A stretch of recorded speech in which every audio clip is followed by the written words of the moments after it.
ভাবুন তো, একটা মিথ্যা ছবি, আর সেই একটি ছবিকেই হাতিয়ার বানিয়ে যদি কারোর সম্মান, পড়াশোনা আর পুরো ভবিষ্যৎ শেষ করে দেওয়ার চেষ্টা করা হয়, তাহলে সেই মানুষটি কি করবে? চুপচাপ সব অপমান সহ্য করবে, নাকি অন্যায়ের বিরুদ্ধে রুখে দাঁড়াবে? আর ঠিক সেই মুহূর্তেই যদি পুলিশের গাড়ি এসে দাঁড়ায় অভিযুক্তের বাড়ির সামনে, তাহলে পরিস্থিতি কতটা নাটকীয় হতে পারে তা হয়তো কেউ কল্পনাও করতে পারেনি। আজকের পর্বে এমনই এক বিস্ফোরক ঘটনা ঘটতে চলেছে, যেখানে লাজুর সাহস, বনলতার ষড়যন্ত্র আর সুদেবের ভয় সবকিছুই একসঙ্গে নতুন মোড় নিতে চলেছে। শেষ পর্যন্ত কি হবে?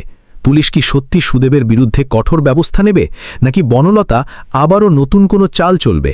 পুরো ঘটনাটা জানতে ভিডিওটি শেষ পর্যন্ত অবশ্যই দেখুন। কোণে দেখা আলো সিরিয়ালের আগামী পর্বের শুরু থেকেই দেখা যাবে উত্তেজনায় ভরা এক উত্তেজনাপূর্ণ পরিস্থিতি। বনলতার পাঠানো সেই এডিট করা ঘনিষ্ঠ ছবিগুলো সুদেবদের বাড়িতে পৌঁছানোর পর মুহূর্তের মধ্যেই পুরো পরিবেশ বদলে যায়।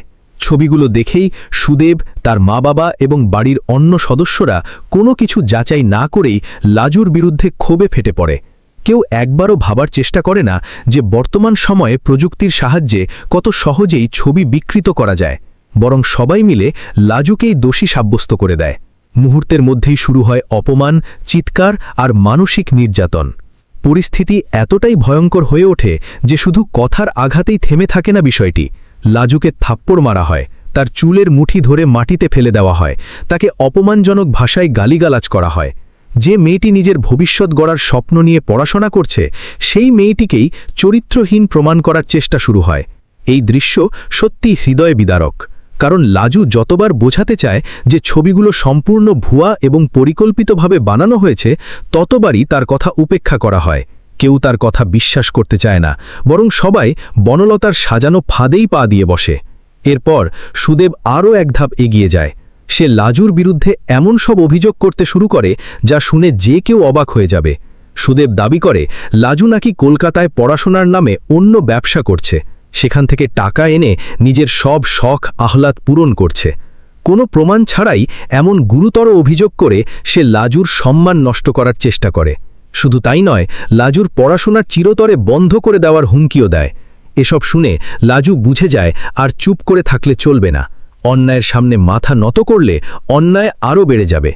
নিজের চোখের জল মুছে লাজু এবার সাহসী একটি সিদ্ধান্ত নেয়। সে সোজা থানায় গিয়ে পুলিশের কাছে পুরো ঘটনা খুলে বলে, কিভাবে তাকে ভয় দেখানো হয়েছে, কিভাবে মিথ্যা ছবি ছড়িয়ে তার সম্মান নষ্ট করার পরিকল্পনা করা হয়েছে, কিভাবে তার পড়াশোনা বন্ধ করে দেওয়ার হুমকি দেওয়া হয়েছে।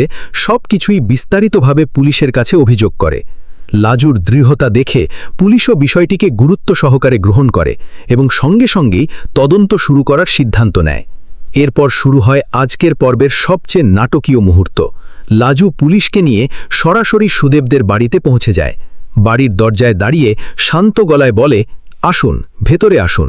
আর ঠিক তখনই পুলিশের ইউনিফর্ম দেখে সুদেব, তার মা এবং বাবা যেন মুহূর্তের মধ্যেই স্তব্ধ হয়ে যায়। কিছুক্ষণ আগেও যারা লাজুকে অপমান করছিল, তারাই এবার ভয়ে কাঁপতে শুরু করে। সুদেবের মুখের আত্মবিশ্বাস কোথায় যেন হারিয়ে যায়। তার চোখে মুখে স্পষ্ট আতঙ্কের ছাপ ফুটে ওঠে। পুলিশ ভেতরে ঢুকেই সুদেবকে প্রশ্ন করে, আপনারা কি লাজবন্তী দেবীকে হুমকি দিয়েছেন যে তার ব্যক্তিগত ছবি কলেজে ছড়িয়ে দিয়ে তার সম্মান নষ্ট করবেন? আপনারা কি তার পড়াশোনা বন্ধ করে দেওয়ার চেষ্টা করেছেন? পুলিশের এমন প্রশ্ন শুনে সুদেবের মুখের রং মুহূর্তেই ফ্যাকাশে হয়ে যায়। সে কোনো উত্তরই দিতে পারে না। তার ঠোঁট কাঁপতে থাকে, চোখে মুখে ভয়ের ছাপ স্পষ্ট হয়ে ওঠে।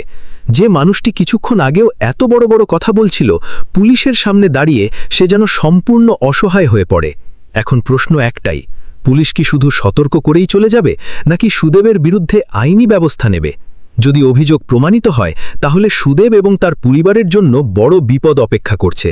কারণ কাউকে মিথ্যা অপবাদ দেওয়া, ভয় দেখানো এবং পড়াশোনা বন্ধ করে দেওয়ার হুমকি দেওয়া কোনোভাবেই ছোট অপরাধ নয়। এই ঘটনার পর সুদেব কি নিজের ভুল বুঝতে পারবে, নাকি বনলতার প্ররোচনায় আরও বড় ভুল করবে, সেটাই এখন দেখার বিষয়।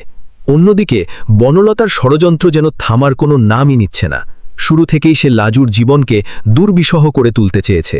লাজু যেন কখনো সুখে সংসার করতে না পারে, নিজের স্বপ্ন পূরণ করতে না পারে, ডাক্তার হওয়ার লক্ষ্য থেকে সরে যায়। এটাই বনলতার একমাত্র উদ্দেশ্য। প্রতিটি পদক্ষেপে সে নতুন নতুন ফাঁদ পেতে চলেছে। কখনো মিথ্যা অপবাদ, কখনো পরিবারের মধ্যে ভুল বোঝাবুঝি, আবার কখনো চরিত্র হননের চেষ্টা। সবকিছু মিলিয়ে যেন বনলতা লাজুর জীবনের সবচেয়ে বড় বাধা হয়ে দাঁড়িয়েছে। কিন্তু লাজুও এবার আর আগের মতো ভেঙে পড়ার মানুষ নয়। এত অপমান, এত নির্যাতন আর এত ষড়যন্ত্রের পরও সে নিজের স্বপ্নকে আঁকড়ে ধরে রেখেছে। তার বিশ্বাস একদিন সে অবশ্যই ডাক্তার হবে। যত বাধাই আসুক সে পড়াশোনা ছাড়বে না। এই আত্মবিশ্বাসী কি শেষ পর্যন্ত বনলতার সমস্ত ষড়যন্ত্রকে হার মানাবে, নাকি নতুন কোনো চক্রান্ত আবারও লাজুর পথ কঠিন করে তুলবে? আগামী পর্বে সেই উত্তরই মিলতে চলেছে। এদিকে দর্শকদের মনেও আরেকটি বড় প্রশ্ন ঘুরপাক খাচ্ছে। অনুভব কি এবার লাজুর পাশে দৃঢ়ভাবে দাঁড়াবে? এতদিনের ভুল বোঝাবুঝি কি দূর হবে? লাজু আর অনুভবের সম্পর্ক কি আবার নতুন করে সুন্দর পথে এগোবে, নাকি বনলতার ষড়যন্ত্র তাদের দূরত্ব আরও বাড়িয়ে দেবে? এই প্রশ্নগুলোর উত্তর জানার জন্য আগামী পর্ব সত্যিই হতে চলেছে দারুণ উত্তেজনাপূর্ণ। সব মিলিয়ে বলা যায়, আগামী পর্বে থাকছে অপমানের জবাব, পুলিশের হস্তক্ষেপ, সুদেবের ভয়, বনলতার নতুন ষড়যন্ত্র এবং লাজুর অদম্য সাহসের এক অসাধারণ লড়াই। এখন দেখার বিষয়, সত্যের জয় হয় নাকি মিথ্যার ষড়যন্ত্র সাময়িকভাবে সফল হয়। আপনার কি মনে হয়, লাজু কি শেষ পর্যন্ত ডাক্তার হতে পারবে? সুদেব কি তার কাজের শাস্তি পাবে? আর বনলতার সব ষড়যন্ত্র কি একদিন ফাঁস হয়ে যাবে? আপনার মতামত অবশ্যই কমেন্ট করে জানান। ভিডিওটি ভালো লাগলে একটি লাইক দিন, বন্ধুদের সঙ্গে শেয়ার করুন এবং এমনই নিয়মিত সিরিয়ালের নতুন আপডেট সবার আগে পেতে আমাদের চ্যানেলটি সাবস্ক্রাইব করে পাশে থাকুন। ধন্যবাদ।